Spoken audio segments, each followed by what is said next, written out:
Hi friends, कैसे हो बच्चों? मज़े में? तो हमने अभी तक JEE के 3 लेक्चर ख़त्म किए।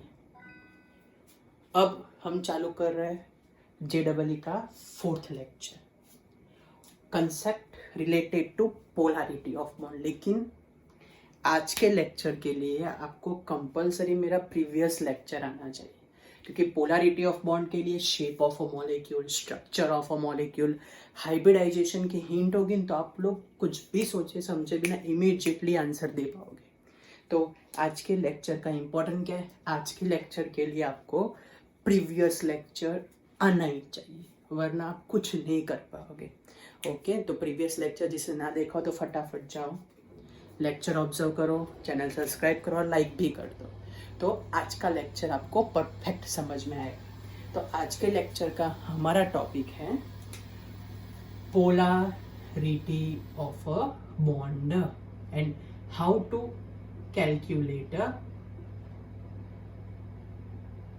Dipole moment. वो हमारा मेन टारगेट है आज के लिए, पोलैरिटी ऑफ बॉन्ड और डायपोल मोमेंट।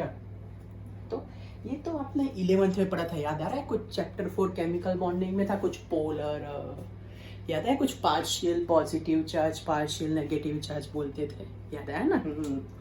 तो क्या था पोलैरिटी ऑफ बॉन्ड? तो suppose we take a very simple example of a HNF. So first step, we require covalently bonded molecule. Second step, we require elements in that bond having a difference in their electronegativity. क्या बोला? having a difference in their electronegativity. तो suppose hydrogen is a less electronegative element and fluorine is a more electronegative element. Hydrogen is, वो तो हमको पता है, less electronegative element, fluorine is a more electronegative element. तो क्या होगा? क्या तो this share pair of electron attracted towards a more electronegative element. तो फ्लोरीन के ऊपर आएगा पार्शियल नेगेटिव चार्ज, इसके ऊपर पार्शियल पॉजिटिव। क्यों पार्शियल लिखा? क्योंकि यहाँ फ्लोरीन वो चार्ज को लेके दौड़ नहीं जाता, पूरा का पूरा सेपरेशन नहीं होता, it is just shifting towards a more electronegative element. So this type of a covalent bond is known as a polar covalent bond, and this phenomenon is known as a polarity of a bond. What do you mean by dipole? So dipole का मतलब due to polarity of a bond, due to polarity of a bond, partial positive charge and partial negative charge is formed. Partial positive and a partial negative charge is formed in a molecule, and it is known as a dipolar. It is known as a dipolar. तो हमारे syllabus में ऐसे बहुत सारे question वो लोग पूछते हैं कि which of the following molecule is polar, which of the following molecule is non-polar. तो ऐसे के लिए कैसे आंसर लिखें? हम देख के ही पता चल जाए कि हाँ भाई ये तो पोलर ही है, ये तो नॉन पोलर ही है, ये खत्म हो, फिर हम डायपोल मोमेंट की बात करेंगे। तो हाउ वी डिटरमाइन के given compound is a polar compound या तो non polar compound.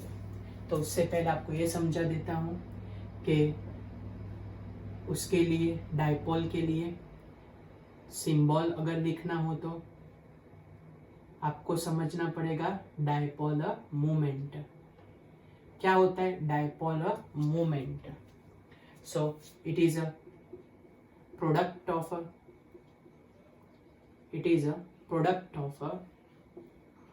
charge of electron.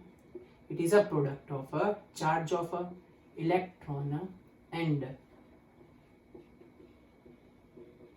Distance और इंटर आयोनिक डिस्टेंस, इसको हम बोलते हैं dipolar movement.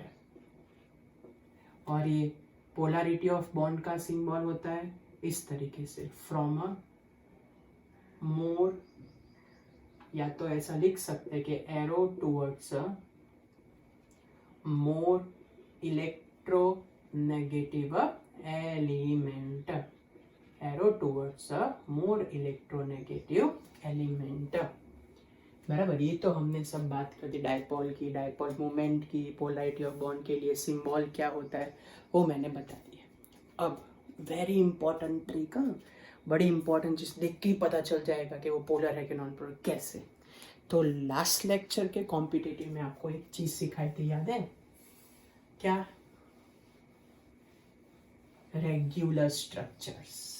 Regular structure means जिसमें लोन पैर नहीं होती, जिसमें क्या ना हो, लोन पैर नहीं होती। तो जिसमें लोन पैर प्रेजेंट नहीं होती वो सारे के सारे स्ट्रक्चर को बोलते हैं सिमेट्रिक स्ट्रक्चर।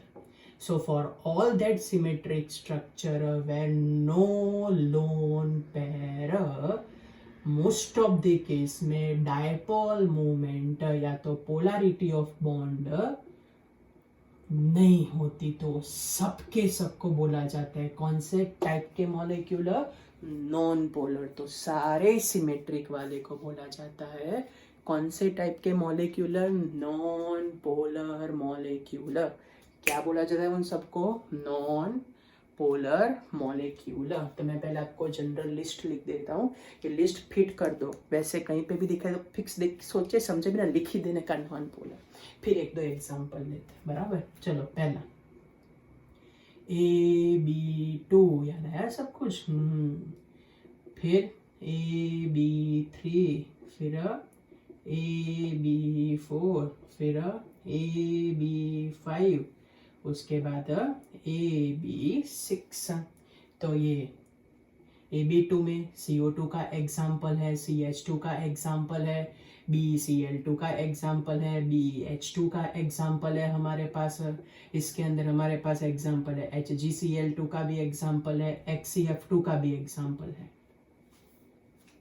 चलो AB3 के अंदर क्या लिखे? AB3 के अंदर हम BF3 लिख सकते हैं, BH3 लिख सकते हैं। ये सब के सब एग्जाम्पल किसके अंदर लिख सकते हैं? AB3 में। आप लोग BCl3 भी लिख सकते हो इसके अंदर। चलो नेक्स्ट AB4। AB4 में क्या लिख सकते हैं? CCl4 लिख सकते हैं, SiCl4 लिख सकते हो, CH4 लिख सकते हो आप लोग, SiH4 भी लिख सकते हो। AB5 में बोलो क्या स्पेसिफिकेशन कर सकते हैं? तो AB5 में हम लिख सकते हैं PCl5 का एग्जाम्पल लिख सकते हैं, आर्सेनिक का भी, AHCl5 का भी एग्जाम्पल लिख सकते हैं इसके अंदर हम। चलो फिर नेक्स्ट, इसके अंदर क्या एग्जाम्पल लिखे? हम SF6 का एग्जाम्पल लिख सकते हैं, ACF6 का भी एग्जाम्पल लिख सकते हैं। तो सारे सिमेट्रिक स्ट्रक्चर, और इसके साथ P4 acid, ethyne, ethene, ethane, benzene, फिर ट्रांस आइसोमर सेम ग्रुप वाला,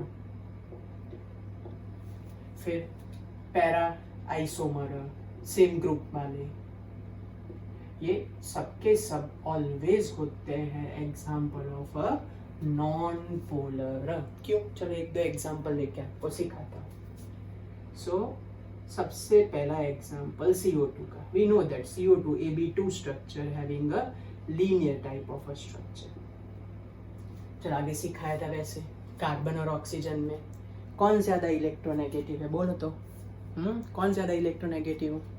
ऑक्सीजन।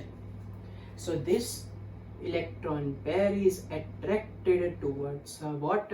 ऑक्सीजन। तो आपने फिजिक्स में पढ़ा होगा वो वेक्टर के अंदर अगर सेम मैग्नीट्यूड वाले वेक्टर ऑपोजिट डायरेक्शन में हो तो क्या आंसर आता है हमारे पास? 0। तो सेम वाले मैग्नीट्यूड वाले पोलैरिटी ऑफ बॉन्ड वाले स्ट्रक्चर ऑपोजिट डायरेक्शन में है और इसीलिए इसका नेट आंसर आता है 0। तो जब डायपोल मूवमेंट 0 होती है, so this type of a molecule is known as a which type of a molecule? Non polar. In case of CCl4, अगर ध्यान से देखने जाए तो chlorine is a more electronegative. तो सबके सब क्लोरीन इलेक्ट्रॉन पेयर को अपनी ओर अट्रैक्ट करेंगे और सारे ऑपोजिट डायरेक्शन में एक दूसरे की इफेक्ट कैंसिल करेंगे। तो नेट आंसर होता है डायपोल मूवमेंट का, वो डायपोल मूवमेंट का नेट आंसर हमारे पास आ गया 0। सो इसीलिए इनको बोला जाता है नॉन पोलर। टप्पी पड़ी। तो इसमें से आपको कोई भी कहीं पे भी दिखाई दे तो आपको क्या ध्यान रखना है कि इन सब के लिए आपका आंसर ऑलवेज डायपोल मूवमेंट का बोले तो भी 0, पोलरिटी ऑफ बॉन्ड बोले तो भी 0। इनको नॉन पोलर मॉलिक्यूल बोलते हैं। कौन से मॉलिक्यूल बोलते हैं? Non polar molecule. चलो तो आगे बढ़ते हैं। आपने तो बोल दिया कि भाई सर, आपने तो बोला कि भाई हाँ इनको नॉन पोलर बोलते, लेकिन पोलर का तो एग्जांपल दो। हाँ भाई चलो पोलर का एग्जांपल देते हैं। पोलर का पहला एग्जांपल H2O। हमने लास्ट टाइम ही पढ़ा था कि H2 is a example of Ab2E2। इसलिए बोल रहा हूँ आपको लास्ट लेक्चर याद होना चाहिए, तो आपको बहुत अच्छी तरीके से आएगा, तो शेप बना पाओगे। तो Ab2E2 में हमारे पास ऐसा स्ट्रक्चर है और उसके पास 2 लोन पेयर भी है। कौन ज्यादा electronegative? Oxygen. So this electron pair is attracted towards what? Oxygen. Electron pair is attracted towards oxygen. तो यहाँ पे हमारे पास आता है पार्शियल पॉजिटिव चार्ज और ऑक्सीजन के ऊपर आता है partial negative charge. So this type of a molecule are known as which type of a molecule? Polar molecule। दूसरा एग्जांपल लेते हैं NH3। सिखाया था AB3E, याद कराओ एक बार। AB3 तो लिख दिया। Nitrogen belongs to 15th group. 3 hydrogen कितने बचे? तो बोला था ना कि डिवाइड बाय 2 करो, इसलिए क्या आंसर आया? AB3E। Nitrogen is a more electronegative और बाकी हर एक जगह पर है हमारे पास हाइड्रोजन। बोलो कौन ज्यादा electronegative? Nitrogen. So electron pair is attracted towards nitrogen. तो यहाँ हमारे पास आता है पार्शियल पॉजिटिव चार्ज और यहाँ हमारे पास आंसर आता है partial negative charge. So this type of a molecule is known as which molecule? Polar molecule। टप्पी पड़ी आपको? तो इस तरीके से डिसाइड कर सकते हैं हम पोलर एंड नॉन पोलर। चलो 3-4 क्वेश्चन ले लेते हैं तो आपके दिमाग में क्लियर हो कि पोलर और नॉन पोलर का मतलब क्या है। तो मैं क्वेश्चन लेके बैठा हूँ, देखो तो हाँ है क्वेश्चन। चलो तो क्वेश्चन वर्कशीट आपको देंगे, उसमें भी क्वेश्चन तो है ही, लेकिन इसमें भी एक बार देख लेते कि क्या होगा। ओके चलो पहला क्वेश्चन हमारे पास ऐसा है कि which of the following molecule is a polar and having a sp2 hybridization. Option ऐसे दिए थे उन लोगों ने H2CO3। दूसरा ऑप्शन था हमारे पास SiF4। तीसरा ऑप्शन हमारे पास था BF3। चौथा ऑप्शन हमारे पास था HClO2। चलो तो इसके अंदर कैसे डिसाइड करें कि which one is a polar and which one having a sp2 आ गया ना हाइब्रिडाइजेशन। मैंने आपको क्या बोला था? हाइब्रिडाइजेशन तो आएगा ही। क्या बोला था मैंने आपको कि भाई हाइब्रिडाइजेशन तो आएगा ही, आपको ध्यान रखना है ना। चलो बोलो। तो पहला स्टेप अभी सिखाया था सिमेट्रिक वाला, देखो कौन कौन सिमेट्रिक है। धड़ाधड़ उसको कैंसिल कर दो, सिमेट्रिक होता। ये रहा सिमेट्रिक, ये रहा सिमेट्रिक। गया 2 बचे हमारे पास, 2 बचे। ये भी सिमेट्रिक होगा, मेरे को पता है, आपको कैसे पता चलेगा? वो तो आपको स्ट्रक्चर आना चाहिए, लेकिन जाने दो। हाइब्रिडाइजेशन से हमारा आंसर आ जाएगा। चलो हाइब्रिडाइजेशन का फॉर्मूला क्या था? हाफ। सेंट्रल कौन है? Carbon. Belongs to which group? याद है ना भाई सब कुछ? हाँ, it is belongs to which group? बोलो 14th ग्रुप। तो 4। डाइवेलेंट को काउंट करना है? ना, मोनोवेलेंट को करना है। 4 + 2 बोलो क्या आंसर आया? 3। तो क्या लिखे इसका हाइब्रिडाइजेशन बोलो. It's hybridization is what? sp2 hybridization. HClO2 देख लेते हैं. चलो हाइब्रिडाइजेशन में H, हाइब्रिडाइजेशन का half of chlorine central atom belongs to which group? 17 group. तो क्या लिखे भाई बोलो? 17 ग्रुप का मतलब क्या होगा? 7. फिर हाइड्रोजन में क्या लिखे भाई? 1. चलो बोलो तो what is our final answer? तो फाइनल आंसर हमारे पास आया 4. तो इसके अंदर हाइब्रिडाइजेशन क्या हुआ भाई बोलो? sp3. लो हमारा तो आंसर सामने से आ गया. बोलो क्या आंसर लिखे? आंसर आएगा sp2 हाइब्रिडाइजेशन वाला. एक ही एग्जांपल है. टप्पी पड़ गई आपको. कौन सा हाइब्रिडाइजेशन वाला एग्जांपल है भाई? sp2 वाला. एक ही एग्जांपल है. तो हमारे पास आंसर आया ए ऑप्शन. चलो सेकंड क्वेश्चन हम डिस्कशन में ले लेते हैं. सेकंड क्वेश्चन ऐसा है कि which of the following having a high polarity? Which of the following having a high polarity? तो चलो हाई पोलैरिटी में पहला ऑप्शन ऐसा दिया था, फॉर्माल्डिहाइड का एग्जांपल दिया था. दूसरा ऑप्शन ऐसा था कि C double bond C, CH3 H and H. तीसरा एग्जांपल ऐसा था कि C double bond C, CH3 H and H. और चौथा एग्जांपल था C डबल बॉन्ड C. बोलो क्या लिखे इसके अंदर एग्जांपल? कि भाई CH3 Cl. चलो बोलो पहले तो देख के आंसर बताओ कौन से आपको लग रहा है कि ऑपोजिट है, एक दूसरे की इफेक्ट कैंसिल कर रहे. बोलो फटाफट सोच के बताओ. तो आप लोग हाँ सर हाँ आंसर आ गया. कौन सा? बी वाला. आमने सामने एक दूसरे की इफेक्ट कैंसिल कर देंगे तो ये गया. इसकी बात करते हैं Cl opposite Cl, CH3 opposite CH3. तो ये भी गया. तो मैंने बोला था ना ट्रांस आइसोमर सेम ग्रुप वाले वो नॉन पोलर होते हैं. चलो ये दो तो उड़ गए. अब इनकी इसके अंदर देखने जाए तो मिथाइल ग्रुप.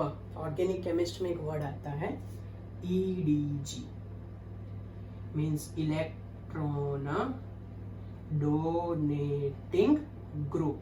तो क्या करते हैं CH3? तो CH3 increase electron density as compare to hydrogen atom. तो ये हमारे पास नहीं आएगा. What is our final answer? फिर से बोलिए क्यों नहीं आया? तो हाइड्रोजन के रिस्पेक्ट में CH3 ग्रुप क्या करते क्या है? तो CH3 group increase electron density, so polarity of this bond is what? Increases. So हमारे पास आंसर आया ये वाला कि हैविंग हाईएस्ट विच कंसेप्ट? तो हैविंग हाईएस्ट पोलैरिटी. दो एग्जांपल समझ में आए भाई आपको? इसमें कुछ पूछना है? चलो एक तीसरा एग्जांपल ले भी लेता हूँ तो आपको वो भी क्लियर हो जाए. तो उन लोगों ने ऐसा बोला था कि भाई हमारे पास है following component, which one having a polarity 0? Which of the following is a non-polar, जिसकी polarity 0 है? तो पहला ऑप्शन था हमारे पास ऑर्थोडाइक्लोरोबेंजीन. दूसरा हमारे पास ऑप्शन था पैराडाइक्लोरोबेंजीन. तीसरा हमारे पास ऑप्शन था मेटाडाइक्लोरोबेंजीन. और लास्ट हमारे पास ऑप्शन था नन ऑफ दिस. तो चलो आपको सिखाया था क्या आ सकते हैं. अभी पैरा वाले एक दूसरे की इफेक्ट क्या कर देंगे? कैंसल कर देंगे. तो ये हमारे पास हो गया कौन से टाइप का मॉलिक्यूल? Non polar molecule. चलो पता चल गया आपको, आइडिया आ गया हाउ टू कैलकुलेट. कुछ पूछना है आपको तो बोल दो. चलो तो अब हमारे पास नेक्स्ट कंसेप्ट आता है. बात करें तो परसेंटेज आयोनिक कैरेक्टर अगर हमको फाइंड करना है तो हमारे पास थोड़ी बहुत मेथड है. पहला, अगर आपको इलेक्ट्रो नेगेटिविटी की वैल्यू देके रखी हो तो हम कैलकुलेट कर सकते हैं परसेंटेज आयोनिक कैरेक्टर. उसको हम बोलते हैं formula of Henry and Smith. Henry Smith equation to calculate percentage ionic character. तो what is the formula for that Henry Smith equation है। तो उसका फॉर्मूला हमारे पास है 16 into electronegativity of one substance minus electronegativity of a second substance plus हमारे पास आएगा 3.5 और ये माइनस ई का स्क्वायर आएगा। फिर से बोल रहा हूँ कि what do you mean by this E N E B. तो E N E B is known as a what, electronegativity. क्या बोलते हैं भाई उसको, इलेक्ट्रोनेगेटिविटी। तो अब आपके सेटिस्फैक्शन के लिए कैलकुलेशन कर देता हूँ। Suppose E and E B की वैल्यू मेरे पास है, एक की वैल्यू सपोज 1.2, दूसरे की वैल्यू 0.4 है। तो how to calculate a percentage ionic character. तो percentage ionic character is equals to 16 into 1.2 minus 0.4 plus 3.5 1.2 minus 0.4 square. तो क्या आंसर आएगा 16 इंटू 0.8 प्लस 3.5 इंटू 0.8 स्क्वायर। वैसे तो कैलकुलेटर की जरूरत नहीं, लेकिन टाइम कम वेस्ट हो क्योंकि वीडियो का टाइम हमारे पास बहुत रिस्ट्रिक्टेड होता है, इसलिए कैलकुलेटर लेना पड़ेगा हमको। तो 16 इज 144 हो जाएगा, ये 3.5 और ये हो जाएगा 0.64। कैलकुलेशन कर देते चलो फटाफट।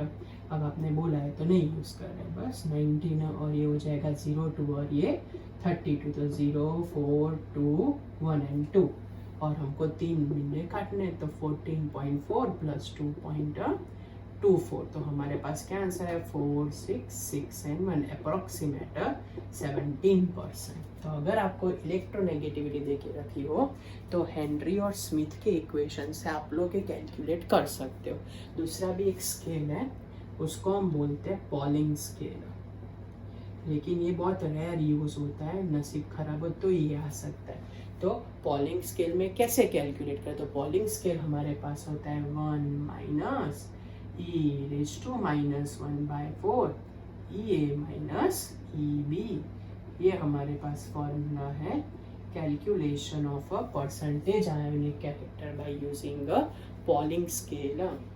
Bye using a scale Pauling, यहाँ नेगेटिव लगा तो यहाँ नेगेटिव लगाने की जरूरत नहीं है। पता चला, क्या समझ में आया। ये मोस्ट अनकॉमन मेथड है दोनों की दोनों to calculate a percentage ionic character. अब सबसे ज्यादा इंपॉर्टेंट मोस्ट फेमस मेथड, अभी तक 4 बार पूछी हुई कॉम्पिटिटिव में, और उसको बोलते हैं by using dipole moment. By using a what, dipole moment calculation of a percentage ionic character. तो क्या है वो, तो percentage ionic character is equals to mu calculated, mu observe which is given in your question divided by mu calculated into 100। फिर से बोल रहा हूँ, mu observe divided by mu calculated into 100। आपको लगेगा कि भाई सर आप लोग म्यू म्यू म्यू कर रहे हो, तो ये म्यू कैलकुलेटेड है क्या। तो mu calculated is nothing but the Q into distance. तो इसका यूनिट कोई आपको पूछे तो coulomb into metre, but it is also having a debye unit, DEBYE is equals to 3.336 into 10⁻⁻30 coulomb into metre. इसको 1 dB बोला जाता है। तो इस टाइप के भी न्यूमेरिकल आ सकते हैं आपकी एग्जाम में, इस टाइप के भी न्यूमेरिकल आ सकते हैं। अरे चलो 2 क्वेश्चन लेते हैं। देखो अभी क्वेश्चन लेकर रखे, हाँ अभी क्वेश्चन है सर आपके पास, चलो बोलो तो क्वेश्चन। तो पहला क्वेश्चन हमको ऐसा देके रखा था, मेरे पास डेटा है, मैं डेटा देके कैलकुलेशन करते हैं कि suppose we having a ionic compound A B जिसमें A plus and B minus charge है। उसके अंदर यहाँ डेटा में ऐसा देके रखा है कि भाई डिस्टेंस जो भी है, that value of distance is given 1.5 angstrom, and जो हमारे पास म्यू ऑब्जर्व उन लोगों ने देके रखा है, चेक कर लेते हैं उसकी वैल्यू क्या है 4 × 10⁻³ कूलम इंटू मीटर। तो कैलकुलेटर परसेंटेज आयोनिक कैरेक्टर, दूसरा XY सब्सटेंस था, उसके लिए चेक करो तो डेटा में क्या देके रखा है, 200 पिकोमीटर देके रखा है हमको, और दूसरा हमको देके रखा है 1.7 D। तो चलो, how to calculate percentage ionic, इसमें कैलकुलेटर चाहिए तो मैं कैलकुलेटर क्रॉस चेक कर लेता हूँ। रेडी है? Okay, ready, data ready. तो हाउ टू कैलकुलेट, चलो पहला question, first target calculate mu, बराबर, क्यू की वैल्यू 1.69 इंटू 10⁻⁻19 कूलम्ब। चलिए, कंपलसरी मीटर में चाहिए, डिस्टेंस हमारे पास है 1.5 एंगस्ट्रॉम को कैसे कन्वर्ट करें, 10⁻⁻10 मीटर। क्या म्यू ऑब्जर्वेशन की वैल्यू क्या देखे रखे, तो म्यू ऑब्जर्वेशन की value 4 into 10⁻30 coulomb into metre. चलो, क्या लिखा है, फॉर्मूला पढ़ो तो, percentage ionic character is equals to is equals to, बोलो क्या बोले, mu observe upon mu calculated into 100। तो म्यू कैलकुलेटेड करते थे, चलो, तो mu calculated is equals to Q into D, 1.69 into 10⁻⁻19, और डिस्टेंस की वैल्यू कितनी है, 1.5 इंटू 10⁻⁻10। तो चलो कैलकुलेशन फटाफट कर देते हैं। क्या है कैलकुलेशन में, बोलो तो 1.69 इंटू 1.5, तो हमारे पास आंसर आता है 2.535 into 10⁻⁻29 coulomb into metre. Value place कर देते हैं, तो percentage ionic character is equals to, बोलो क्या है, म्यू ऑब्जर्वेशन की वैल्यू 4 इंटू 10⁻30, और इसकी वैल्यू 2.535 इंटू 10⁻29। तो हमारे पास आंसर है 40/2.535। चलो कैलकुलेशन कर देते हैं।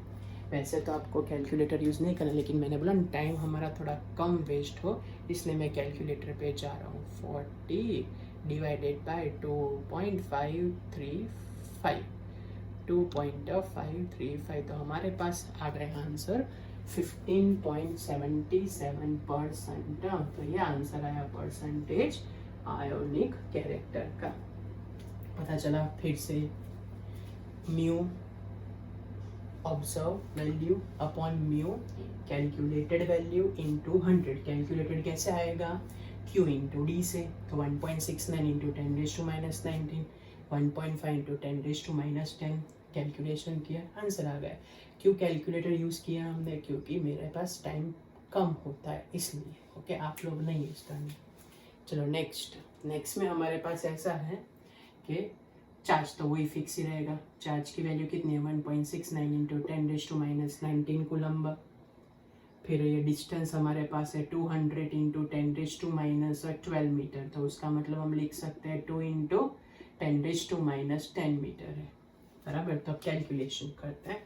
चलो, mu calculated is equals to Q into D, 1.69 into 10⁻19 into 2 into 10⁻10, तो ये 81 हो जाएगा, 31 हो जाएगा, 3.38 इंटू 10⁻29 कूलम इंटू मीटर। अब ये वैल्यू डी में दे के रखी, डीबे में, तो पहले इसको डीबे में कन्वर्ट करते हैं। तो mu calculated is equals to 3.38 into 10⁻29 coulomb into metre divided by, क्या कन्वर्जन है हमारे पास, 3.336 इंटू 10⁻30। तो समझ लो कि अप्रोक्सीमेट हमारे पास ये 10 वैल्यू है, 10 डीबी है।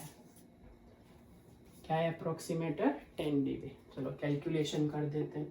Percentage ionic character is equals to mu observe upon mu calculated into 100। क्या देखे रखिए वैल्यू बाई 1.7, क्या आंसर लाए ये, 10 इंटू 100, 0 कट कर देते, कितने परसेंटेज है, 17। तो मैंने यहाँ सारे एग्जाम्पल ले लिए कि भाई अगर कूलम इंटू मीटर में दिया हो, डीबे में दे के रखा हो, तो हाउ टू कैलकुलेट। बीच में हमारा थोड़ा टाइम गया, 10-20 सेकंड का, 25 सेकंड का, क्योंकि कैलकुलेटर देख रहे थे। बराबर। लेकिन अब कोई ज़रूरत नहीं रही, बहुत कम यूज़ किया हमने कैलकुलेटर का, तो आप लोग भी वही ध्यान रखना, बने उतना कम याद यूज़ ही ना करो, क्योंकि आपके लिए काम का ही नहीं है। पता चला आपको कुछ पूछना है तो आज का लेक्चर बहुत बहुत इम्पोर्टेंट। उसमें क्या क्या किया, non polar molecule, polar molecule, ortho para पे हो तो क्या इफेक्ट, सिस्ट्रांस हो तो क्या इफेक्ट, उसके बाद परसेंटेज आयोनिक कैरेक्टर, इलेक्ट्रोनेगेटिविटी से कैसे कैलकुलेट करें, percentage ionic character, mu observer, mu calculator से कैसे करें, वो सारे एग्जाम्पल के साथ हमने सॉल्व किए, बराबर।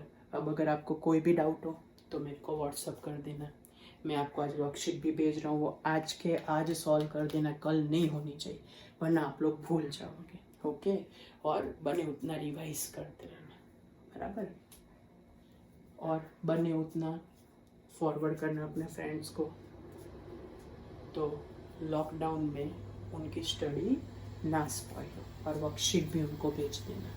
And maximum like our video and subscribe, and also give me a proper suggestion so we improve our lectures, so we obtain a best knowledge. Okay, bye बच्चों।